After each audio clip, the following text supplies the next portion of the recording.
Yeah, rămânea în suflet. Hai să ridicăm steagul sus. Yeah, yeah, yeah. Vin dintr-un loc unde munții ating cerul, unde dorul de casă încă încălzește gerul, unde oamenii simpli, dar sufletul e plin și fiecare drum te face să te întorci la rădăcini. Tricolorul flutură, frate, nu doar de decor, e sângele din vene când strics un român frățior. Avem povești din străbuni, avem credință și har și nu uităm niciodată cine a luptat în hotar. Sub tricolor eu mă ridic, România ritmul meu unic, roșu, galben, albastru în piept.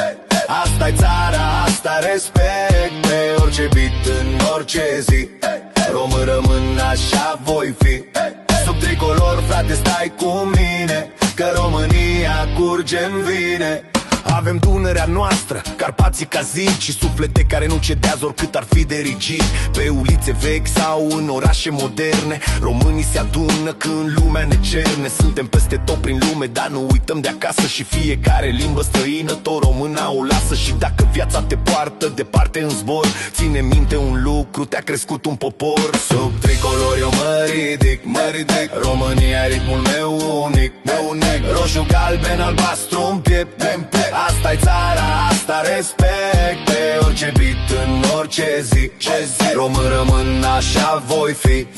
Sub tricolor, frate, stai cu mine, că România curge-n vine. Asta-i pentru neam, pentru pământul sfânt, pentru cei ce-au stat drept, nu s-au pierdut în vânt. România, te iubesc, o stric cu tot ce-am, că românul-i doar un nume, e un suflet, un neam.